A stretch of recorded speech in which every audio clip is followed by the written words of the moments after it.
Hi பிள்ளைகள், திரும்பவுமாக ஒரு பாடம் மூலமாக நான் உங்களை சந்திக்க வந்திருக்கிறேன். நீங்கள் எல்லாரும் எப்படி இருக்கிறீங்க? நல்லா இருக்கிறீங்களா? சரி, அன்பு அன்பை நீங்கள் செயலில் காட்டுறது எப்படி? கிரியையில் அன்பை நீங்கள் வெளிப்படுத்துறது எப்படி? நான் இப்படி ஒரு கேள்வி கேட்டால் நீங்கள் என்ன சொல்லுவீங்க? என்ன யோசிக்கிறீங்க? யோசிச்சு கொண்டே இருங்க. இன்றைக்கு அதுதான் எங்களோட பாடம். அதாவது எங்களோட அன்பை நாங்கள் எப்படி எங்களோட கிரியையில் வெளிப்படுத்தலாம். சரியா? இதைத்தான் நாங்கள் இன்றைக்கி படிக்க போகிறோம். இந்த பாடத்துக்கு உதவியாக நாங்கள் ரோமர் 12ஆம் அதிகாரம் 9ஆம் வசனத்தில் இருந்து 21ஆம் வசனம் வரையிலான பகுதியை மட்டும் நாங்கள் உதவிக்கு எடுக்க போகிறோம். அதை அடிப்படையில் கொண்டு தான் இன்றைய நாளில் ஒரு சில பாயிண்ட்ஸு ஆண்டி உங்களுக்கு சொல்லித்தர போகிறேன். சரியா? ஜீசஸை போலவே நாங்களும் அன்பு செய்ய எங்களால் முடியும். இந்த டிப்ஸ் நாங்கள் மறக்காமல் இருந்தால் எங்களுக்கும் அதை போல் இருக்கலாம். சரி, நாங்கள் இப்போ பாடத்துக்கு செல்லலாம். சரியா? வேதமெல்லாம் கையில் கொண்டு வந்துட்டிங்களா? பகுதியை கையில் திறந்து வச்சுருக்கிறீங்களா? முக்கியமானது அதுதான்.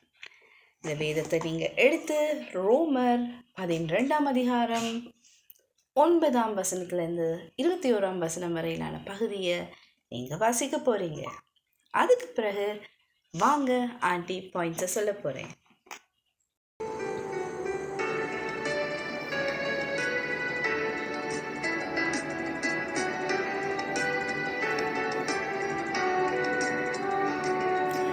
அன்பே பிரதானம் சகோதர அன்பே பிரதானம் பண்பொரு ஞானம் பரம நம்பிக்கை இன்ப விஸ்வாசம் இவைகளிலெல்லாம் அன்பே பிரதானம் சகோதர அன்பே பிரதானம் பல பாஷை படித்தறிந்தாலும் கலகலவென்னும் கைமணியாமே அன்பே பிரதானம் சகோதர அன்பே பிரதானம்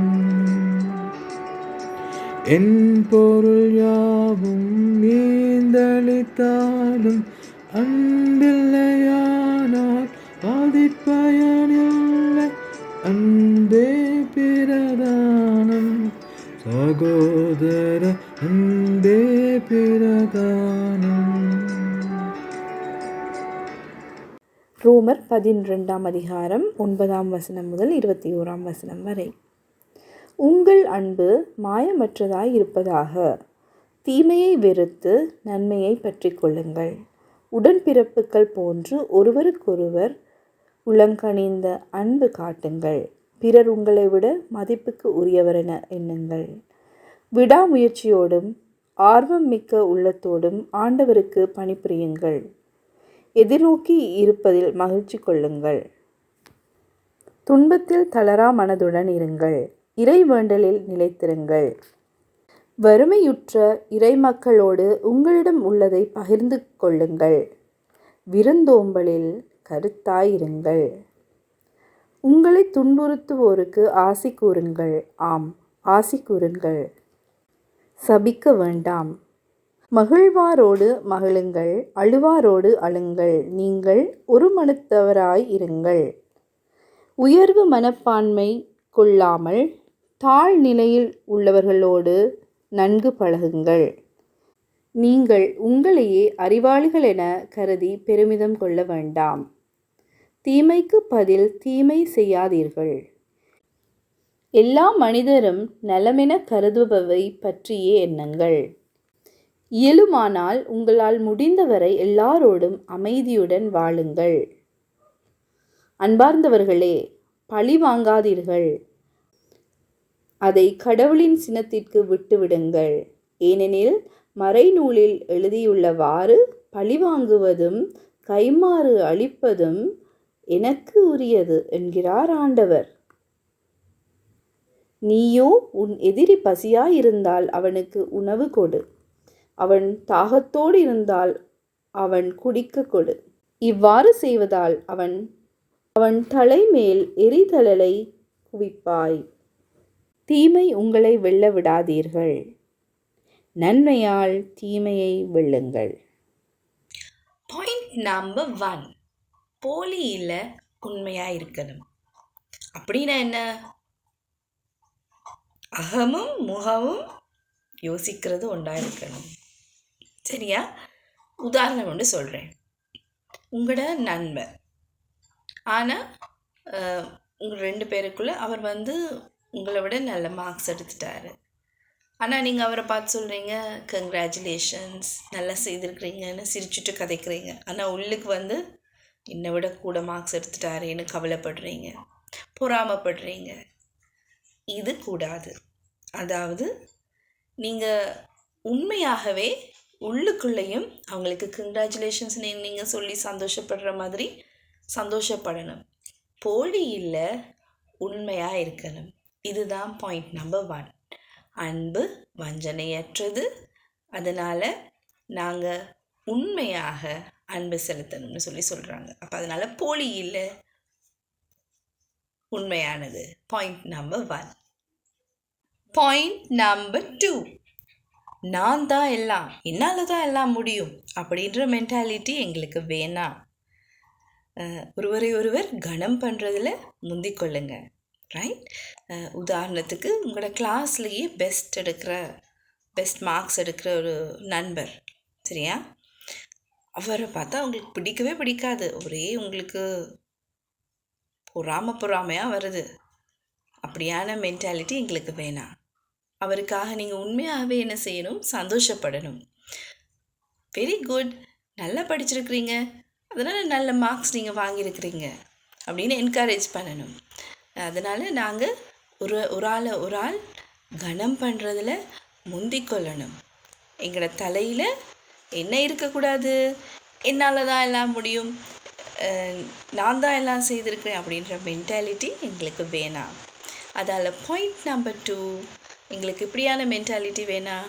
ஒருவரை ஒருவர் கனம் பண்ணுறதுல நாங்கள் முந்திக்கொள்ளலாம், உபசரிக்கிறதுல நாங்கள் முந்திக்கொள்ளலாம், அன்பு செய்கிறதுல நாங்கள் முந்திக்கொள்ளலாம். இப்போ பாயிண்ட் நம்பர் 3, பேர்ன் அவுட் ஆகாதீங்க, ஃபயர் ஆயிருங்க. ஆவியிலே ஜெபம் செய்யுங்க, ஜாக்கிரதையாயிருங்க, அனலாயிருங்கன்னு சொல்கிறத நாங்கள் பார்க்கலாம். அது மாத்திரமில்லை, நம்பிக்கையில் சந்தோஷமாக இருங்க, உபத்திரவத்தில் ஜெபம் பண்ணுங்க. அப்படின்னா என்ன? திடீர்னு உங்களோட ஃப்ரெண்டுக்கு சுகமில்லாமல் வந்துட்டுன்னு வைங்களேன், அதுக்காக மனம் தளர்ந்துடாதீங்க. நீங்கள் அவங்களுக்காக ஜெபம் செய்யுங்க. அவங்க சீக்கிரமாக சுகமாகணும்னு சொல்லி நீங்கள் இயேசப்பாவிடத்தில் வேண்டுதல் செய்யுங்க. இயேசப்பா எங்களோட ஜெபங்களை கேட்பாரு தானே, நிச்சயமாக சுகத்தை எங்களுக்கு தருவார். அதனால் மனம் தளர்ந்து போகாதீங்க. சில நேரங்களில் சொல்லுவோமே, இந்த மழை அனர்த்தங்கள் வருது, அந்த மாதிரி நேரங்களில் உங்களோட வீட்டில் தண்ணி வந்திருக்கலாம், வீடு இடிஞ்சு விழுந்திருக்கலாம். ஆனால் என்ன சூழ்நிலையிலையும் இங்கே யாரை பார்க்கணும்? இயேசப்பாவை நோக்கி பார்க்கணும், ஜெபம் செய்கிற பிள்ளைகளாக இருக்கணும். அப்போ அதால் நீங்கள் ஆவியிலே அனலாக இருக்கணும். நீங்கள் பேர்ன் அவுட் ஆகாதீங்க. ஐயையோ இப்படியெல்லாம் நடக்குதே, எனக்கு இப்படியெல்லாம் ஆகுதே, என் ஃப்ரெண்ட்ஸுக்கு இப்படி இருக்கே, எனக்கு இப்படி இருக்கே, என் பேரண்ட்ஸுக்கு இப்படி வருதே அப்படின்றது சொல்ல வேணாம். அப்போ நீங்கள் என்ன செய்யணும்? ஜெபத்தில் நீங்கள் உட்கார்ந்துருக்கணும். ஜெபம் மூலமாக நீங்கள் ஆவியிலே அனலாக இருக்கணும். அப்போ பாயிண்ட் நம்பர் 3, ஆவியிலே அனலாயிருங்கள். இப்போ பாயிண்ட் நம்பர் 4, மற்றவங்களுக்கு தேவைப்படுற நேரத்தில் உதவி செய்யுங்க. எப்படியெல்லாம் செய்யலாம்? உங்களுக்கு நிறைய உதவிகள் செய்யலாம். உங்களோட கிளாஸ்லேயே உங்களோட ஃப்ரெண்ட்ஸ் சில நேரம் நோட்ஸ் எல்லாம் முடிச்சிருக்க மாட்டாங்க, உங்களோட டீச்சர்ஸ் எல்லாம் சொல்கிற நேரத்தில். அப்போ அவங்களுக்கு உதவி செய்யலாம். அந்த நோட்ஸை முடிக்கிறதுக்கு நீங்கள் உதவி செய்யலாம். சிலருக்கு பாடம் விளங்காமல் இருக்கும்.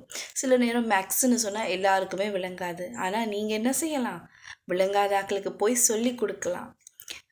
வேறு என்ன உதவிகள் எல்லாம் செய்யலாம்? நீங்கள் யோசிங்க. சில நேரங்களில் சில ஃப்ரெண்ட்ஸ் சாப்பாடு கொண்டு வராமல் விட்டுருந்துருக்கலாம். உங்களுக்கு அவங்களோட ஷேர் பண்ணலாம். மற்றது சில நேரங்களில் அவங்க வந்து அவங்களோட பிரச்சனையை உங்களோட வந்து ஷேர் பண்ணலாம். ஷேர் பண்ண சில நேரம் பார்த்து கொண்டிருப்பாங்க. சொல்கிறதுக்கு யாரும் இல்லை, அதை கேட்குறதுக்கு யாரும் இல்லை. நீங்கள் அவங்களோட பிரச்சனையை காது கொடுத்து கேட்குறதன் மூலமாக அவங்களுக்கு ஒரு ஆறுதல் வரலாம். அந்த மாதிரி உதவி செய்யலாம். அது மாத்திரமில்லை, அவங்களுக்காக ஜெபிக்கலாம். இப்படியும் உதவி செய்யலாம். அதனால் நீங்கள் உதவி செய்கிறதுக்கு எப்போவுமே நீங்கள் முந்திக்கொள்ளுங்க. பாயிண்ட் நம்பர் 5, இது கொஞ்சம் கஷ்டமானது தான், ஆனால் உங்களால் செய்யலாம். எங்களை திட்டுறாங்க தானே, எங்களை ஏசுகிறாங்க தானே, அவங்களுக்கு நாங்களும் திரும்ப பதில் செய்யாமல் அவங்களுக்காக ஜெபிக்கிற பிள்ளைகளாக இருக்கணும். அவங்கள ஆசீர்வதிக்கிற பிள்ளைகளாக இருக்கணும். சரி, இது நீங்கள் கொஞ்சம் நினச்சி பாருங்கள். யாராவது ஏசிட்டாங்க, எங்களோட ஃப்ரெண்ட்ஸ் கேங்கில் இருக்கிற யாராவது எங்களோட சண்டை பிடிச்சி எங்களை ஏசிட்டாங்க. நாங்கள் என்ன செய்வோம்? இப்போ அடிக்கடி எல்லாரும் நிறைய பேர் கையில் ஃபோன்ஸ் இருக்குது தானே, ஸ்டேட்டஸில் போடுவோம், திரும்ப ஏசி போடுவோம். நாங்கள் அவங்களுக்கு மேட்ச் ஆகிற மாதிரி. ஏன்னா எங்களுக்கு யாரும் ஹர்ட் பண்ணிட்டாங்கன்னா நாங்கள் என்ன செய்வோம்? அவங்களுக்கு திரும்பவும் என்னை கொஞ்சமாக ஹர்ட் பண்ணிங்க, நில்லுங்க, நான் உங்களுக்கு இவ்வளவு சொல்லி ஹர்ட் பண்ணுறேன், என்ன கொஞ்சமாக சொல்லிட்டாங்கன்னு சொன்னால் நாங்கள் இப்படி சொல்ல பார்ப்போம் நிறைய. ஸோ இன்றைக்கி நாங்கள் தெரிஞ்சுக்கொள்வோம், இந்த ரோமர் பகுதியிலேருந்து நாங்கள் பார்க்குறதுல கஷ்டமான காரியம். ஆனால் நாங்கள் இதை செய்தோன்னு சொன்னால் யாரை போல் இருக்கலாம்? ஏசப்பா போல் இருக்கலாம். அதால் நாங்கள் இந்த பகுதியிலேருந்தும் நாங்கள் வெளியே வரோம், நாங்கள் ட்ரை பண்ணுவோம், எங்களால் முடியும். இப்போ நாங்கள் என்ன செய்யலாம்? அவங்களுக்காக நாங்கள் ஜெபம் செய்யலாம், அவங்களை ஆசீர்வதிக்கலாம். தீமைக்கு தீமை செய்யக்கூடாது, தீமைக்கு நன்மை செய்யணும். அதனால் பொறுமையோடு நாங்கள் என்ன செய்வோம்? அவங்கள ஆசீர்வதிக்க தொடங்குவோமா? இப்போ உங்களுக்கு யாரையாவது ஞாபகம் வருதா? அவங்களுக்காக நீங்கள் என்ன செய்யுங்க? ஜெபம் செய்யுங்க. அவங்களை நீங்கள் என்ன செய்யுங்க? ஆசீர்வதிங்க. அப்போ அவங்களுக்கு அந்த உங்களை ஏசினாங்கன்னு சொன்னால், உங்களுக்கு பின்னால் பொய்யா எதுவும் சொன்னாங்கன்னு சொன்னால் அவங்க அதை யோசிப்பாங்க. ஏசப்பா அவங்களோட இடைப்படுவார். சரியா? அப்போ அதனால் நாங்கள் இப்போ என்ன செய்ய போகிறோம்? எங்களுக்கு பின்னால் ஏசுகிறவங்க, எங்களுக்கு தீமை செய்கிறவங்க, இவங்க எல்லாருக்காகவும் நாங்கள் என்ன செய்ய போகிறோம்? இவங்களை ஆசீர்வதிக்க போகிறோம், இவங்களுக்காக ஜெபம் செய்ய போகிறோம். இது பாயிண்ட் நம்பர் 5.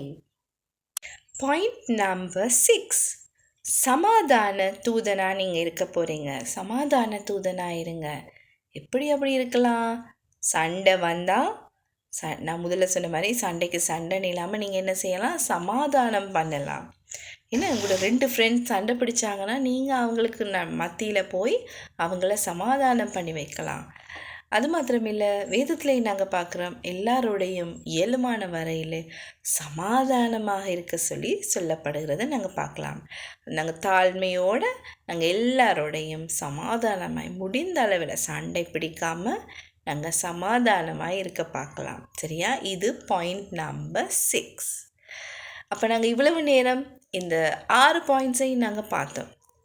மிக சுருக்கமாக நாங்கள் ஞாபகம் வச்சுருக்க வேண்டியது LOVE என்ற வேர்ட். முதலாவது எல் என்னத்தை குறிக்குது அப்படின்னு சொல்லி நாங்கள் பார்க்க போகிறோம். Love real. நாங்கள் முதல்ல பார்த்தோம், போலியான அன்பில் உண்மையான அன்பை நாங்கள் எல்லாருக்கும் செலுத்த போகிறோம். 2 முகங்கள் எங்களுக்கு இல்லை, ஒரு முகம்தான் இருக்குது. அது அந்த இருதயத்தில் நினைக்கிறதையே எங்களை வாயும் பேசும். அதால் நாங்கள் ஒரு முகம் கொண்டவங்களாக நாங்கள் இருக்க போகிறோம். உண்மையாக நாங்கள் அன்பு செய்ய போகிறோம். Love real. அடுத்த எழுத்து என்ன சொன்னேன்? ஓ என்ன சொல்லுது? Others first. மற்றவங்களுக்கு முக்கியத்துவத்தை கொடுப்போம், முதலிடத்தை கொடுப்போம், உபசரிப்போம், கனம் பண்ணுவோம், தாழ்மையாக சிந்திப்போம். அதால் மற்றவங்களை நாங்கள் முன்னால் வைப்போம். ஆகவே அதர்ஸ் ஃபர்ஸ்ட். அடுத்த எழுத்து வி, வெரி கைண்ட். நாங்கள் பார்த்தோம், வெரி கைண்டுன்னு சொன்னால் என்ன? எதிரிகளுக்கு கூட நாங்கள் என்ன செய்யக்கூடாது? தீங்கு செய்யக்கூடாதுன்னு. எங்களை துன்பப்படுத்துகிறவங்களை கூட நாங்கள் நேசிக்கணும். ஆகவே சரியான இரக்கத்தோடு நாங்கள் அவங்களுக்காக என்ன செய்யலாம், ஜெபம் செய்யலாம். அவங்க மனம் மாறுவாங்க. என்ன, அதால் நாங்கள் அவங்களுக்கும் கூட பழிக்கு பழி வாங்கக்கூடாது. நாங்கள் என்ன செய்யணும், பழிக்கு பதிலாக நன்மை செய்யணும். தீமையை நன்மையினால் வெல்ல வேண்டியவங்களாக இருக்கும். அடுத்த எழுத்து என்ன, ஈ. Everyday piece. முடிந்தளவு எல்லாரோடையும் சமாதானமாக இருப்போம். அப்போ எந்த நாளும் எங்களுக்குள்ளேயும் சமாதானம் இருக்கும், மற்றவங்களுக்கும் நாங்கள் சமாதானத்தை கொடுக்கலாம். ஆகவே இன்றைக்கு நாங்கள் பார்த்த எல்லா விஷயங்களையும் சுருக்கி நாங்கள் இந்த 4 எழுத்துக்குள்ளே நாங்கள் போட்டோம்னு சொன்னால் எங்களால் ஏசப்பாவை போல அன்பு செலுத்த முடியும். சரி, நாங்கள் இன்றைக்குரிய மனன வசனத்தை நாங்கள் செவிமடுத்துட்டு வந்துடுவோம். மனன வசனம். ரோமையர் 12ஆம் அதிகாரம் 9, 10 வசனம். உங்கள் அன்பு கள்ளமற்றதாயிருப்பதாக, தீமையை வெறுத்து நன்மையையே பற்றி கொள்ளுங்கள். உடன்பிறப்புக்கள் போன்று ஒருவருக்கொருவர் உளங்கனிந்து அன்பு காட்டுங்கள். பிறர் உங்களை விட மதிப்புக்கு உரியவர் என எண்ணுங்கள். நாங்கள் ஜெபம் செய்ய போகிறோம். ஜெபம் செய்ய முன்னால் திரும்பவுமாக உங்களுக்கு ஞாபகப்படுத்துகிறேன். 4 எழுத்துக்கள் LOVE. Love real, others first, very kind, everyday peace. இன்றைக்கி நாங்கள் இந்த ரோமர் பகுதியிலேருந்து இதைத்தான் பார்த்தோம். இது எல்லாத்தையும் நாங்கள் ஞாபகம் வச்சு இயேசுவை போல உண்மையில் அன்பு செலுத்துகிற கிறிஸ்தவர்களாக நாங்கள் இருக்கிற இடங்களிலே நாங்கள் வாழுவோம். நாங்கள் ஜெபம் செய்வோம். அன்பான இயேசு சுவாமி, இந்த நாளுக்காக உமக்கு நன்றி செலுத்துகிறோம். இந்த நாளிலே நாங்கள் அறிந்து கொண்டதன் பிரகாரமாக ஆண்டவரே, மற்றவர்களை நாங்கள் நேசிக்க உதவி செய்யுங்க. இந்த எழுத்துக்களை ஞாபகம் வைத்து எங்கள் வாழ்க்கையிலே நாங்கள் சந்திக்கிற நேரங்களிலே, சவால்களை சந்திக்கிற நேரங்களிலே உங்களுடைய வார்த்தைகளை கொண்டு அந்த சவால்களை வெல்ல எங்களுக்கு உதவி செய்யுங்க. இயேசுவின் நாமத்தினால் ஜெபிக்கிறோம் எங்கள் ஜீவனுள்ள பிதாவே, ஆமேன். திரும்பவுமாக இன்னொரு பாடம் மூலமாக ஆண்டி உங்களை சந்திக்க வாரே. டேக் கேர், பாய் பாய்.